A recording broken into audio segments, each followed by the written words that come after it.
Welcome back to the Tydirium Hanger. Happy Friday, everybody. Hope everybody is doing well today.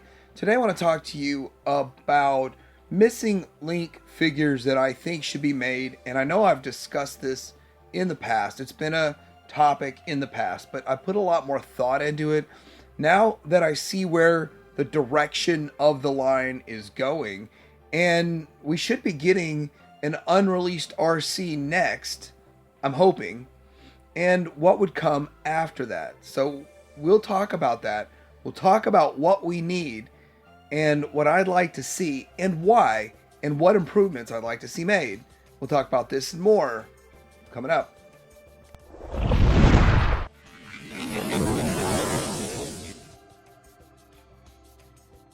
I know it's not exactly masterpiece, but we're talking about Missing Link, and when you talk about Missing Link, I'm not making any guarantees, but I'm pretty sure they're going to have to do a Megatron.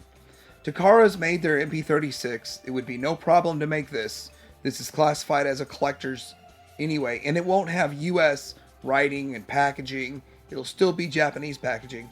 So with that, I am pretty certain we're going to be seeing a Megatron. So I'm not even going to really spend any time on it because I've spent time on this already, but I'm fairly certain. I'm sort of thinking they might make a Megatron. First off, I want to talk about Carbots. I think that Wheeljack is one that would benefit the most from all of this. I think that Wheeljack would, well, they would all benefit in the same way. Benefiting from having elbow articulation for Wheeljack. The other cars like Prowl and them, they already have articulation for their transformation. The single pin at the bottom, or I think there's two pins at the bottom that hold the legs together. I would like to see that gone and just be on independent sliders. I would like to see knee articulation, and I'd like to see him just a little taller in the thighs. I think giving the thighs more length in there, all of that can be done and improved, and it would be pretty awesome. Basically, you'd be extending it, and then it would reveal an articulation point, is what I would see with this. But I do believe Wheeljack would benefit the most out of all the Carbots. And so with that, there's no order to this list, but I do want to give Hound. Hound, we've seen him reiterated a lot in vintage reissues, and now there's the cartoon one out. But I would like to see him having a little bit longer arms. Maybe they could do something where you double joint out his arms. So like he has an elbow, but you tuck it up, double tuck it up under there. His arms could do a little bit more than what they do now. Also, the articulation in the legs, it would make them a lot better. Possibly some way to move the wheels a little bit out of the way, in a way. Some things that they could do, but curious how they would tackle Carbots and how they tackle Hound. Now, I don't see them getting into 1986 movie bots in this line yet, but I see them wanting to tackle big characters that will sell well. And I think that Rodmus was... I had Rodmus as a kid. I felt like the figure was a fail. And although I did play with him a lot, I was happy to have him. He was seriously a statue. From the shoulders down, he's a statue. So you have shoulder articulation, and his head flips up and down a little bit. Maybe it turns side to side. There is almost nothing to do with this figure. Just stand him there with his gun pointing out. So they could do so much with this figure. So this one would see so much improvement that I think a lot of collectors be on board with it. And then again, it's tall. That people might even put this in their masterpiece if they got this, because it's already about a 7.5, 8-inch figure in the first place, almost into masterpiece scale. But I just think this would make a big improvement. Also curious what they do with the trailer, and I'm just curious about how they would handle all of these. It's one of those things, the curiosity's killing the cat over here on how they'd handle it. And don't worry, I've got more that you might be curious about. Next up, we got Seekers. Obviously, start with Starscream. I'd like to know how they handle the hands. Would they be able to figure out a way to tuck the hands in, fold out?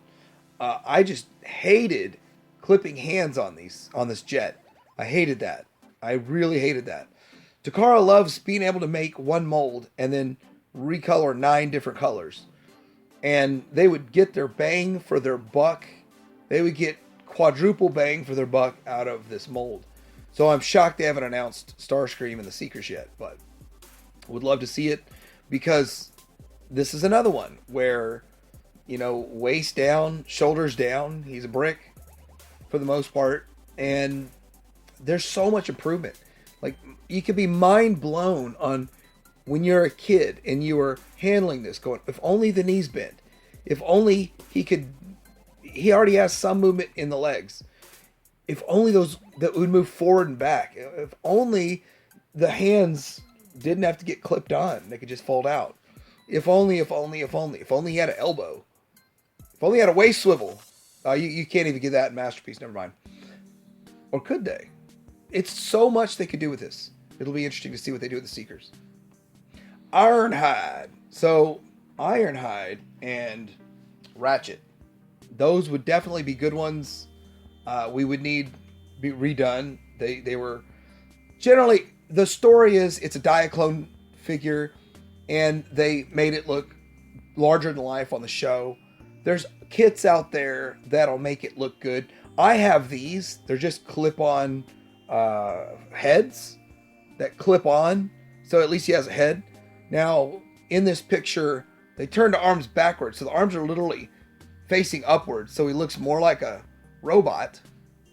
But other people have done other things. There's a kit, and I don't remember the name of the kit. I mean, I feel like it's Shadow Fisher, but I don't know. I don't remember. But there was a third-party upgrade kit for these back in the day.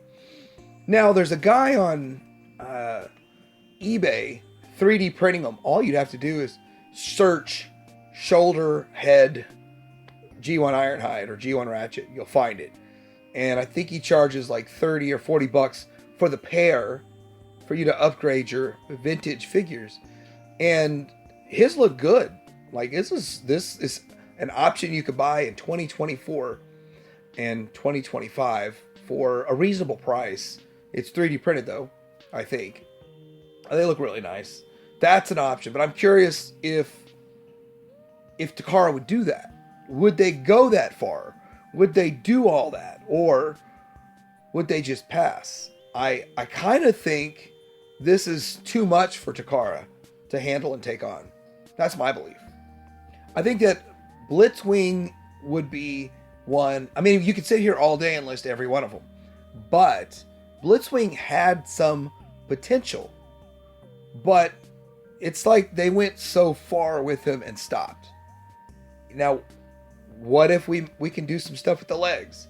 What if we had an elbow in there? What if? So you didn't have to clip his hands on. They already slid out. And he's a triple changer, but yet he's a pretty decent looking bot.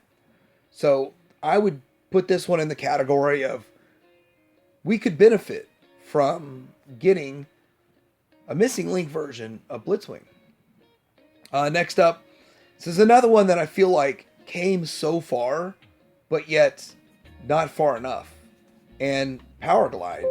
His arms are kind of cool. He's got elbow articulation already, shoulder articulation. There's still quite a bit of articulation, but it's still hindered. It's extremely hindered. So as good as it is, it's still extremely hindered. And he's got a unileg. I mean, literally just a unileg. So showing that they're not going to shy away from doing the mini bots. Why not? Why not do all the mini bots, but why not do this one? So there's so many possibilities of what could come in the future. We got the granddaddy of all of them here. We've got a Devastator. Now, I never actually had a complete Devastator as a kid. And I actually have a sealed one from my childhood. So I really wasn't into the Constructicons as a kid. As an adult, my first experience was with a KO. The really ultra cheap KOs. So getting an actual vintage one, it's still not the easiest thing to stand and combine. But this is something that they could do a lot with. They could do something with that whole triangle hip piece. Give that thing, beef that up, give it articulation, do a lot with it. Now, we've seen some stuff done before with Crazy Devi. I don't think they'd go Crazy Devi crazy on this. I think they'd still want it to look exactly like a vintage, but they would want to give it more articulation and make it work better. Here's a Crazy Devi look, and maybe they would go that route. Maybe they would go that far. I don't know. I mean, if you're already going to be doing all of this with add-on parts, if they're all going to be parts forming anyway, why not go the next level? Why not go the next step? Why not go that far? But they still want it to look G1, and so you could do the Crazy Devi parts, but make those parts look more like the G1. So many possibilities.